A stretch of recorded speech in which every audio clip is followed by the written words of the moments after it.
Praise the Lord. Praise the Lord. Today, the Lord is leading me to share my experience, the experience I had with Him last night.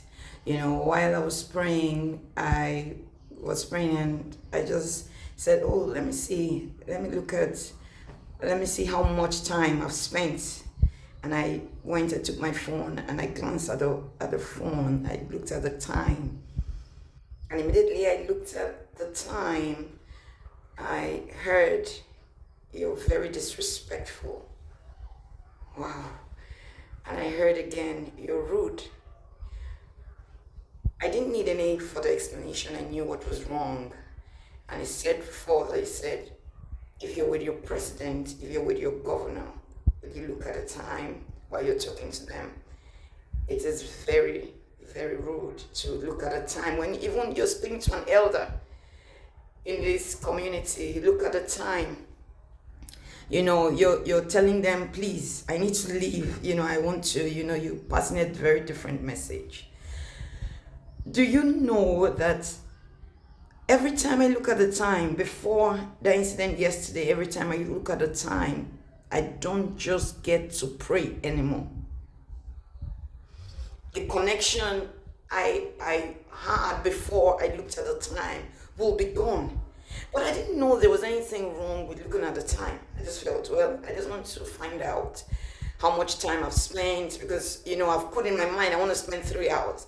Put in my mind I want to just do 1 hour. So if I look at the time and I just perceive what I inside me, even when I know that I'm not really done with the prayer, because when you're praying, you're praying intensely, you just know when you're done. You just know when you're really done. You just have this satisfaction that, yes, I'm done, I've prayed. But there's also a time when you're praying, inside of you, you're still muttering some prayers. You know you're not done, but because you just feel that, okay, I've spent the time that I've put I've spent the time that I've marked for myself, so I just need to take a break. Let me rest, because I've elapsed the time. The Lord told me last night, that is rude. When we do that, when we come to His presence and we look at the time, He leaves. He's not there. He is no longer there. He leaves. And it's true, because I've experienced it. But yesterday it was so glaring when He said to me, that is rude.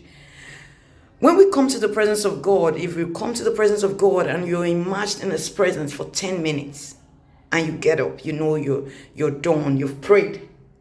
You know that you have prayed. And you come to His presence and you put a wristwatch by the side or your phone by the side to always glance to find out if how much time you're spending. Okay, I've spent 30 minutes. Okay, I've done an hour. I've done 2. I've done 3 hours. Okay, it's remaining 30 minutes. You're giving yourself time. He said we are putting Him in a box. We are boxing Him. He doesn't want that. He wants that the situation where we come to Him and we put everything of ours, we lay it aside and we focus on Him and we allow Him to have His full course in our lives, in our hearts. We allow Him to take, it doesn't matter how long, you will know, even if it's 30 minutes, you will know when you're done, when He's done with you. You don't need to look at the time. Some people come and they say, okay, we're coming to do 10 hours, 12 hours. So you leave the presence of God and you're boasting about it. I've done 10 hours. There's nothing wrong with that if you were not looking at the time. But if you're like me, or you were like me, that kept looking at the time, then I tell you, the Lord is not there. Is not there. If you're immersed in His presence and you stay there, and then when you're done, you got up and you looked at the time, wow, I spent 10 hours. That is amazing. But if you come to His presence and you do 1 hour, you look at the time, do 2 hours, you're looking at the time, oh, I tell you, you're in the flesh. You're carnally minded. He is not there. It can only lead to death. You'll find out that you've been in His presence, yet you did not see Him. He's not there. He made it very clear that whatever you cannot do to your governor, just like he said in Haggai, whatever you cannot do, give to your governor, don't give to me. Whatever you cannot, you will not accept. Even your mere men do not accept. You can be disrespectful to an elder by looking at the time when you're talking to them. How much more the Lord? He is not there when we look at the time. Praise the Lord.